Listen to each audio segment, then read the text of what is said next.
జమిలికి జై. కోవింద్ కమిటీ నివేదికకు కేంద్రం ఆమోదం. ప్రస్తుత ప్రభుత్వ హయాంలోనే అమలు. ఏకాభిప్రాయ చర్చల తర్వాత బిల్లు.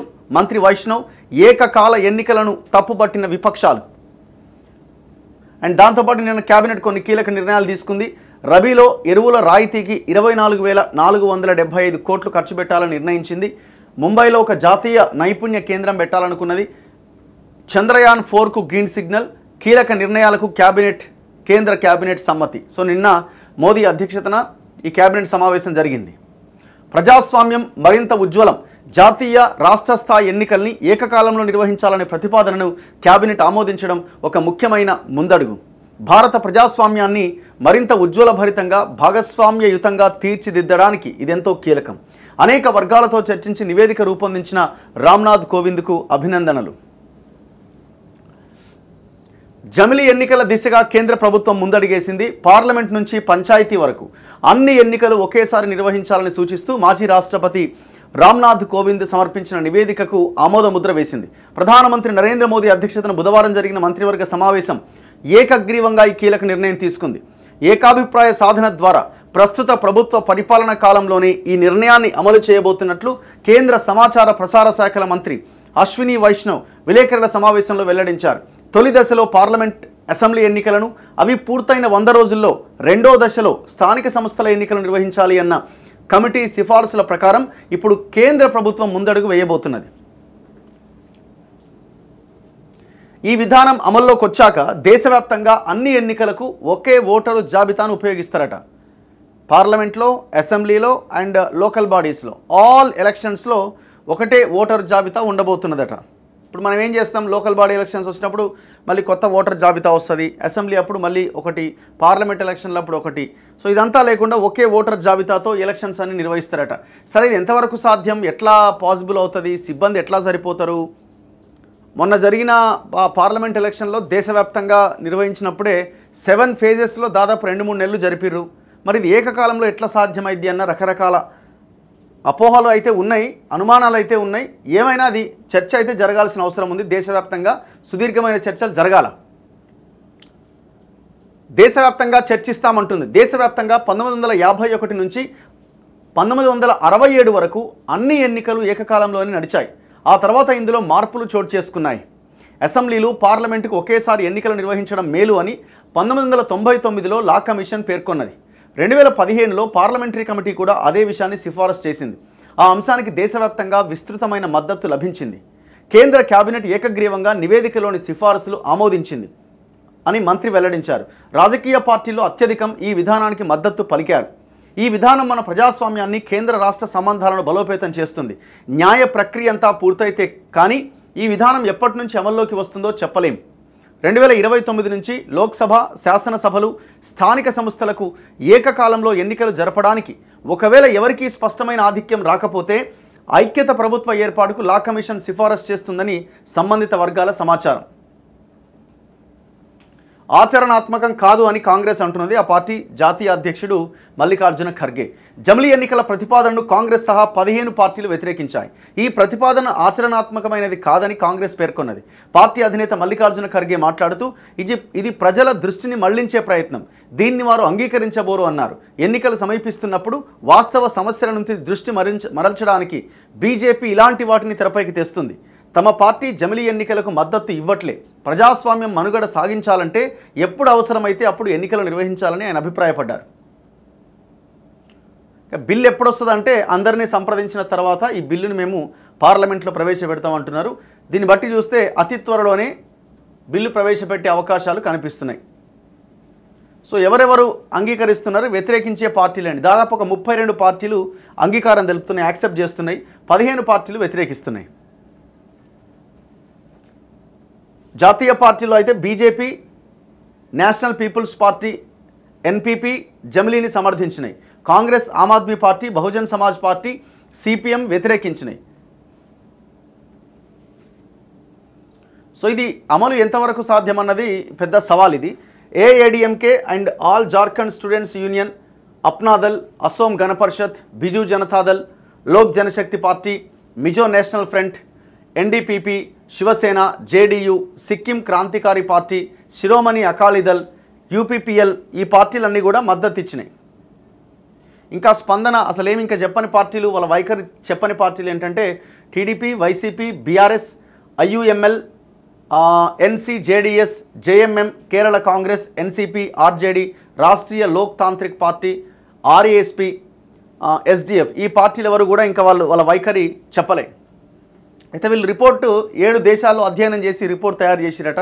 దక్షిణాఫ్రికా, స్వీడన్, జర్మనీ, జపాన్, సో ఇట్లా ఇండోనేషియా, ఫిలిప్పీన్స్, దక్షిణాఫ్రికా, స్వీడన్, బెల్జియం ఈ దేశాలన్నీ తిరిగి అధ్యయనం చేసి ఈ నివేదికను సమర్పించారు.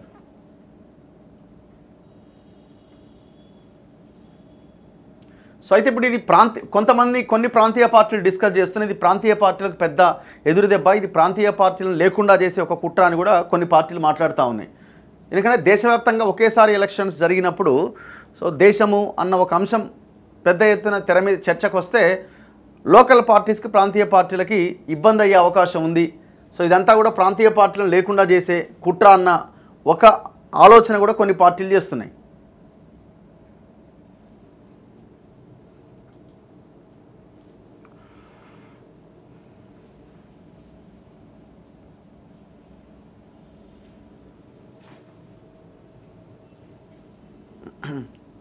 సో వీళ్ళు లోపల పేజీలో కూడా చాలా డీటెయిల్డ్గా రాశారు.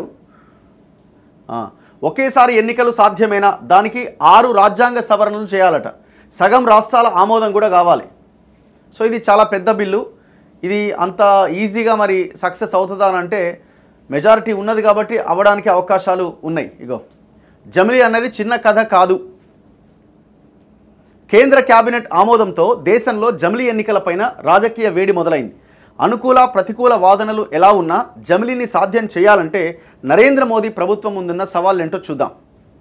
గడువు పెంపు, కుదింపు. జమిలీ అంటే పార్లమెంట్తో పాటు అన్ని రాష్ట్రాల అసెంబ్లీలకు కూడా ఏకకాలంలో ఎన్నికలు జరగాలి. ఇదేమీ భారతావనికి కొత్త కాదు. 1951 నుంచి 1967 వరకు దేశవ్యాప్తంగా జమిలీ ఎన్నికలు జరిగినాయి. తర్వాత వివిధ రాష్ట్రాల్లో ప్రభుత్వాలు కూలడంతో మధ్యంతర ఎన్నికలు వచ్చి జమిలీ మాయమై ఆయా రాష్ట్రాల అసెంబ్లీల గడువులు మారిపోయినాయి. ప్రస్తుత పరిస్థితుల్లో వీటన్నింటినీ రాబోయే సార్వత్రిక ఎన్నికలతో కలపాలంటే ఈసారే కాకుండా తర్వాత ఎప్పుడు పార్లమెంట్ ఎన్నికలతో కలపాలన్నా కొన్ని రాష్ట్రాల అసెంబ్లీల గడువును పెంచడమో మరికొన్నింటిని తగ్గించడమో చేయాలి. లోక్సభ ముందస్తు ఎన్నికలకు వెళ్ళినా ఈ మార్పులు తప్పవు. ఇందుకు రాజ్యాంగపరమైన అవరోధాలు ఉన్నాయి. ఇప్పుడు రాజ్యాంగంలో వాళ్ళు ప్రభుత్వాన్ని రద్దు చేసి ఎలక్షన్లోకి వెళ్ళడానికి అవకాశం ఉంది. ముందస్తుకు వెళ్తుంటారు, అవసరమైతే మధ్యలో ఏదైనా ఇదవుతే రద్దు చేస్తూ ఉంటారు, లేదా ప్రభుత్వాలు కూలిపోనువచ్చు. మరి ఇలాంటి సమయంలో నెక్స్ట్ పీరియడ్ ఆఫ్ టైం అంతా ఎట్లా, ఎవరు ఆ రాష్ట్రాన్ని పరిపాలించాలి, ఈ చర్చ ఉన్నది. దానికి కొన్ని సూచనలు ఏవో చేసినట్టున్నారు. అయితే ఎట్లా దీనికి అంటే ఏమేమి సవరించాలి, దేశంలో వివిధ ఎన్నికల నిర్వహణ తీరుతెన్నులు, మార్గదర్శకాలకు ఉద్దేశించిన 1951 ప్రజాప్రాతినిధ్య చట్టానికి సవరణ చేయడంతో పాటు పలు కీలక రాజ్యాంగ సవరణలకు పార్లమెంట్ ఆమోదముద్ర వేయాల్సి ఉంటుంది. ప్రధానంగా 6 రాజ్యాంగ సవరణలు చేయాలి. ఒకటి ఆర్టికల్ 83 లోక్సభ, రాజ్యసభల కాలపరిమితికి సంబంధించింది. ఆర్టికల్ 172 ఆఫ్ 1 రాష్ట్రాల అసెంబ్లీలకు 5 ఏళ్ల గడువు నిర్దేశించేది. ఆర్టికల్ 83 ఆఫ్ 2 అత్యయిక పరిస్థితుల సమయంలో సభ కాలపరిమితిని ఏడాదికి మించకుండా పార్లమెంట్ చట్టం ద్వారా వీలు కల్పించేది. ఆర్టికల్ 172 ఆఫ్ 1 కింద రాష్ట్రాల అసెంబ్లీలకు ఇలాంటి వీలున్నదట. ఆర్టికల్ 85 ఆఫ్ 2 ఆఫ్ బి రాష్ట్రపతికి లోక్సభను రద్దు చేసే అధికారాలు ఇచ్చింది. అదేవిధంగా ఆర్టికల్ 174(2)(b కింద రాష్ట్రాల అసెంబ్లీల రద్దు అధికారం గవర్నర్కు దఖలుపరిచింది. Article 356, article 324. సో ఇట్లా ఈ అధికారాలన్నింటినీ కూడా సవరణ చేయాల్సిన అవసరం ఉన్నదట. నా పాయింట్ ఏంటంటే ఈ జమిలీ ఎలక్షన్స్ మీద ఇంత ఆసక్తిగా ఉన్న పార్టీలు, కేంద్రం కావచ్చు, మద్దతు ఇచ్చే పార్టీలు అండ్ వ్యతిరేకించే పార్టీలు కూడా చాలా యాక్టివ్గా ఇమీడియట్గా రెస్పాండ్ అయ్యారు కదా అందరూ. ఇప్పుడు ఒక పార్టీ నుంచి ఒక ఎమ్మెల్యే కానీ, ఒక ఎంపీ కానీ, ఏదైనా ఒక ప్రజాప్రతినిధి, ఆయా పార్టీల నుంచి గెలిచిన ప్రజాప్రతినిధి ఇంకొక పార్టీలోకి వెళ్ళినప్పుడు తక్షణమే ఆయన సభ్యత్వం రద్దయిపోవాలి అన్న ఒక చట్టం తీసుకురావడానికి పార్టీలు ఎందుకు ముందుకు రావు? ఒకసారి ఆలోచించండి. ఇలాంటి బిల్లు తెర మీదకి తీసుకురావడానికి, ఇలాంటి బిల్లు కోసం ఎందుకు మీరు పనిచేయరు? అపోజిషన్లో ఉన్నప్పుడైతే మొత్తుకుంటారు కదా, మా పార్టీ నుంచి తీసుకున్నారో, మా పార్టీ నుంచి తీసుకున్నారో అని. అంటే వీళ్ళ బాధ ఏంది? రేపొద్దున మళ్ళీ అధికారం వస్తే వాళ్ళు చేసే లంగ పని కూడా ఇదే అనమాట.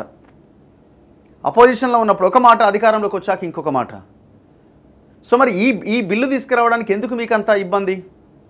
జమిలీ ఎన్నికల మీద ఇంకో దాని మీద చాలా ఆసక్తి చూపిస్తారు, చాలా ప్రొయాక్టివ్గా పనిచేస్తారు కదా, అన్ని పార్టీల గడపలు దొక్కుతారు, వాళ్ళ మద్దతు కూడగడతారు కదా. మరి ఒక పార్టీలో గెలిచిన ఎమ్మెల్యే ఇంకో పార్టీలోకి వెళ్ళగానే ఆయన సభ్యత్వం ఇమీడియట్గా రద్దయిపోవాలి, ఎలక్షన్స్ రావాలి అన్న ఒక చట్ట సవరణ కానీ రాజ్యాంగ సవరణ కానీ ఎందుకు చెయ్యరు? ఆ ప్రజా ప్రాతినిధ్య చట్టానికి ఈ సవరణ ఎందుకు చేయరు? నో ఆన్సర్, దానికి ఆన్సర్ ఉండదు.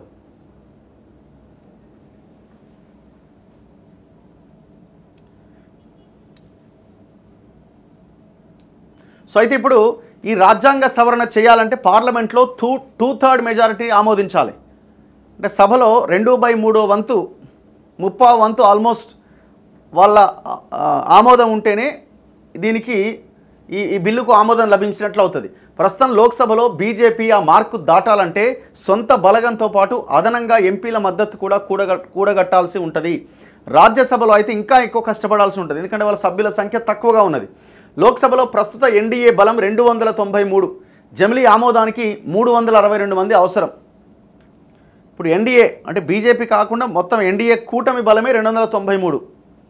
వ్యతిరేకించే అంటే ఇంకా వేరే పార్టీల బలము ఎన్డీఏ కాకుండా దాదాపు ఇంకొక 62, ఎంత 69, ఇంకా 69 మంది ఎంపీల మద్దతు కావాలి. మరి ఎట్లా సాధ్యమైనా చూడాలి, ఎందుకంటే మిగతా పార్టీలు కొన్ని కూడా ఆమోదం తెలుపుతున్నాయి కాబట్టి వాటి బలంతో 362 రీచ్ అవ్వడానికి అవకాశాలు ఉన్నాయి. రాజ్యసభలో అయితే ప్రస్తుత ఎన్డీఏ బలం 121, కానీ జమిలీ ఆమోదానికి కావాల్సింది 164. రాష్ట్రాల్లో మనది కేవలం పార్లమెంటరీ ప్రజాస్వామ్యమే కాకుండా సమాఖ్య వ్యవస్థ కూడా, అంటే రాష్ట్ర ప్రభుత్వాల మాటకు కూడా విలువ ఉంటుంది. అంటే వాటిని కూడా ఒప్పించాలి, అంటే రాష్ట్రాల అసెంబ్లీలను కూడా ఒప్పించాలి, రాష్ట్రాల అసెంబ్లీలో కూడా తీర్మానాలు చేయాలి. సగం రాష్ట్రాల అసెంబ్లీలు సరే అనాలి.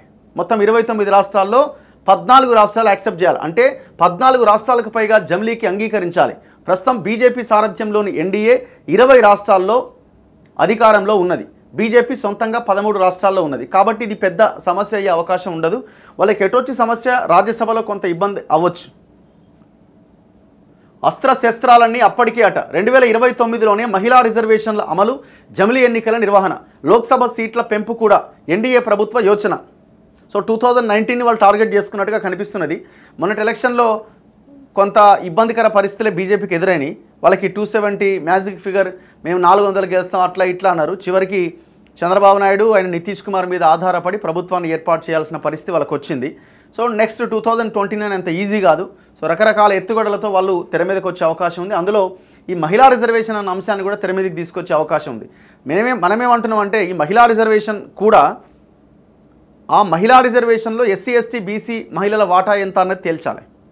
మీరు ఓన్లీ మహిళా రిజర్వేషన్ పెడితే దొర కూర్చున్నాడు, తర్వాత దొరసాన్ని వచ్చి కూర్చుంటారు, అంతకుమించి ఏముండదు. ఇది చాలా పార్టీలు దీన్ని చాలా వ్యతిరేకిస్తున్నాయి. వాస్తవం ఇది. అందులో ఎస్సీ ఎస్టీ బీసీ మహిళల రిజర్వేషన్ ఏంటి అన్నది తేల్చాలి. దాని మీద మాట్లాడతలేరు పార్టీలు. సో ఇది జమిలీ ఎలక్షన్స్ పైన ఇంకా మనం డీటెయిల్డ్గా డిస్కస్ చేద్దాం. ఎవరైనా అనలిస్టులు ఉంటే వాళ్ళతో కూడా మనం మాట్లాడించే ప్రయత్నం చేద్దాం, ఎట్లా సాధ్యం ఇది ఏంటి అన్నది.